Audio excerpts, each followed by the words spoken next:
Good morning students. बच्चों, हिंदी की कक्षा में आपका स्वागत है।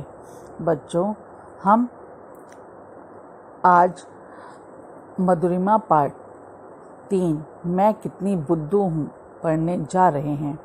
इस पाठ में बताया गया है कि किस प्रकार गाय का बछड़ा अपनी परछाई को भूत समझकर डर जाता है। बच्चों, भूत का डर कुछ नहीं होता है, ये हमारे मन का वहम होता है।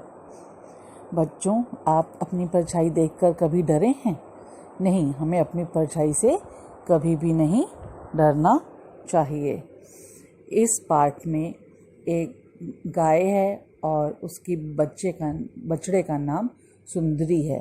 वो जो अपनी परछाई देखकर उस परछाई को भूत समझकर उससे डर जाता है। उसकी ऊपर एक कहानी है, वो हम पढ़ेंगे। चलो अब हम इस पाठ को पढ़ना प्रारंभ करते हैं।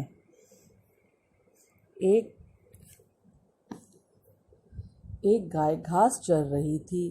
उसकी बेटी सुंदरी भी उसके साथ ही थी। वह बड़ी चंचल थी। सुंदरी की पीठ पर एक मक्खी आ बैठी। उसने पूंछ से मक्खी उड़ाई, फिर पीछे मुड़कर देखा। अरे, ये मेरे पीछे कौन खड़ा है? सुंदरी सहम गई। वह 2 कदम चली और फिर पीछे मुड़ी। अभी भी उसके पीछे काला काला कोई खड़ा था। सुंदरी चलती तो वह भी चलता। सुंदरी रुकती तो पीछे वाला भी रुक जाता। वह घबराकर भागने लगी। उसकी माँ उसके पीछे पीछे दौड़ रही थी। बच्चों, इस पैराग्राफ के अंदर ये बताया गया है कि एक गाय थी जो कि घास चर रही थी। उसकी बेटी जिसका नाम सुंदरी था, वो भी उसके साथ घास चर रही थी। वो बहुत ही चंचल थी। चंचल मतलब शरारती थी, नटखट थी।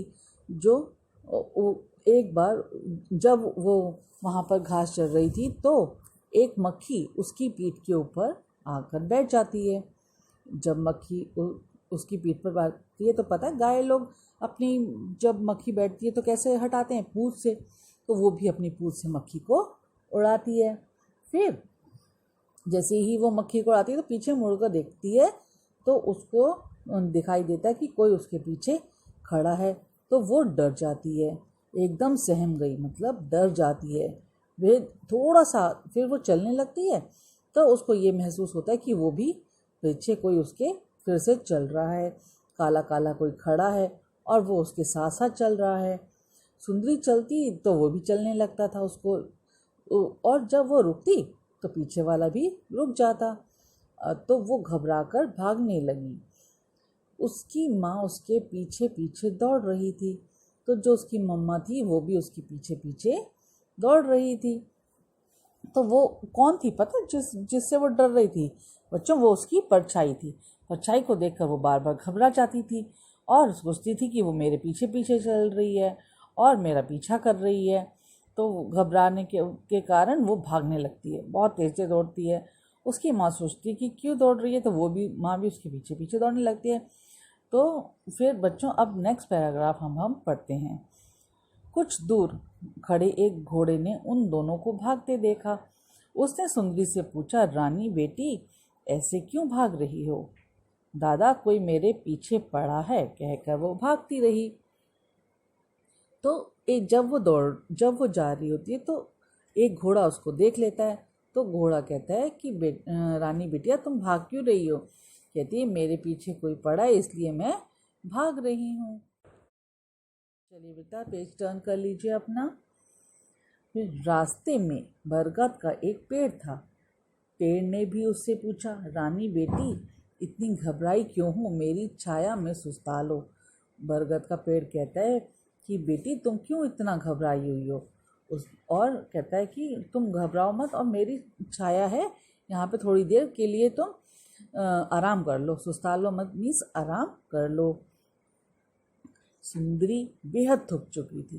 सुंदरी इसलिए थक चुकी थी, उतनी तेज भाग रही होती है, भाग भाग के वो थक जाती है और काफ़ी उसे गर्मी भी लग रही थी। भागते हैं तो गर्मी लगती है ना, तो उसको भी गर्मी लग रही थी। वे पेड़ की छाया में खड़ी हो गई। तो सुंदरी कहाँ खड़ी हो गई? उस बरगद की पेड़ के छाया में। डरते डरते उसने अपने पीछे देखा। उसके पीछे कोई ना था। उसने पेड़ को बताया, बरगद दादा उसने पेड़ को बताया कि बरगद दादा कोई मेरे पीछे पड़ा था। जितना मैं भागती उतना ही वह मेरे पीछे भागता। शायद कोई भूत हो। वो कहने लगी कि उसको बरगद को बताती है कि जब छाया में खड़ी जाती कि मेरे पीछे कोई पड़ गया था और मैं इसलिए भाग रही थी। कहती है कि शायद कोई भूत मेरे पीछे पड़ा था। तो जब वो पेड़ बरगद को बताती है, पेड़ क्या कहता है? हंस पड़ा। उसने समझाया, बेटी वह भूत नहीं, तुम्हारी परछाई थी। जब तुम धूप में होती हो तो तुम्हारी परछाई बनती है। जिस छाया में तुम अब सुस्ता रही हो वह मेरी परछाई ही तो है। तो पेड़ उसको बोलता है कि नहीं बेटा, वो जो तुम जिससे घबरा गई थी वो तुम्हारी परछाई थी, वो कोई भूत नहीं थे। जिस प्रकार अभी तुम जहाँ छाया में खड़ी हो वो मेरी परछाई है। तो इस प्रकार बोली जो परछाई होती है वो धूप में बनती है। अब देखो अब वो तुम्हारा पीछा करता हुआ नज़र तो नहीं आ रहा। तब सुंदरी को समझ में आता है कि वो परछाई थी, वो कोई और नहीं था, भूत नहीं था। उस प्रकार उसका डर दूर हो जाता है। अब तक उस सुंदरी की माँ भी वहाँ पहुँच गई। बेटी के भागने का रहस्य जानकर वह भी हंस पड़ी। जितनी देर में वो बरगद से बातें करती है तो इतने में उसकी मम्मा वहाँ पे आ जाती है और उसको बेटी के भागने के बारे में पता चलता है। तो वो भी बहुत मतलब जोर से हंसने लगती है। सुंदरी के मुंह से क्या निकलता है? धत, मैं कितनी बुद्धू बनी। अरे मैं कितनी बुद्धू बन गई। भूत कुछ भी नहीं था और मैं डर के मारे मैं बुद्धू बन गई।